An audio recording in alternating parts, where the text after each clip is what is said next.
omega 3 ikan kembung itu lebih tinggi daripada salmon. Halo?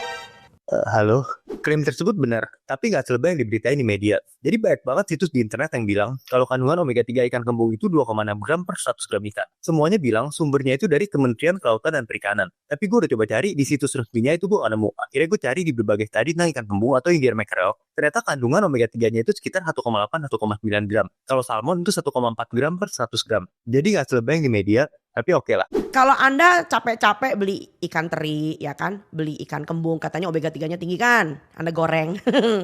Itu kelewat cerdas. Kenapa? Omega 3-nya malah berubah jadi trans fat dengan proses menggoreng. So menggoreng itu bukan cuma sekedar altering the quality of the fat. Tetapi juga pertama omega 3 jadi trans fat. On kan, buat apa makan mie ikan, mendingan gak usah kan. Tetapi juga ditambah lagi dengan menggoreng Anda menghasilkan senyawa baru. Senyawa baru namanya akrilamida dan polisiklik aromatik hidrokarbon. Hewan apa itu? Itu adalah karsinogen. Oke, apa yang terjadi saat kita goreng ikan? Apakah omega 3-nya hilang? Jangan sampai hilang, tapi berkurang secara signifikan. Ini karena polyunsaturated fats memang mudah teroksidasi. Apakah omega 3-nya bisa jadi trans fat? Well, technically, isomerisasi omega 3 ini possible, tapi under extreme condition, dan itu sedikit sekali, hanya under 1%.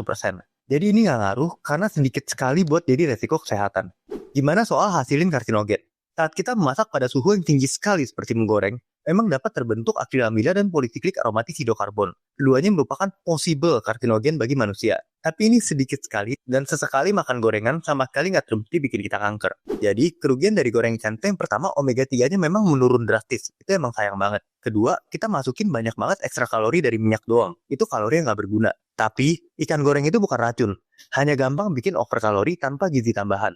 Orang Jepang, orang Indonesia tuh 2/3 tanah airnya laut loh. Tetapi kenapa orang Jepang itu umur harapan hidupnya sampai 90 tahun? Orang kita 40 tahun udah pakai obat hipertensi, obat pengencer darah, kencing manis, whatever, obat kolesterol. Selidik punya selidik, iwae digoreng gitu loh.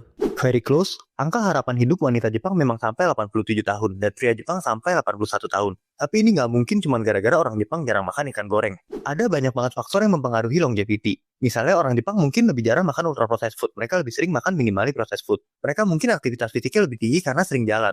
Yang paling ngaruh itu gue rasa orang Jepang ada akses ke healthcare system yang top tier dibanding kita. Ada juga faktor genetik dan sebagainya. At the end, gue setuju sama Dr. Tan. Yang pertama, ikan lokal nggak kalah oke. Yang kedua, kurang-kurangin gorengan. Bayangin gini guys, satu mangkok nasi 90 gram, ini 120 kalori. Satu sendok makan minyak, ini 120 kalori juga. Bayangin saat kita goreng-goreng, berapa sendok makan minyak yang terserap dalam gorengan tersebut. Makan gorengan itu sama kayak kita makan bermangkuk-mangkuk nasi tanpa cukup bikin kenyang.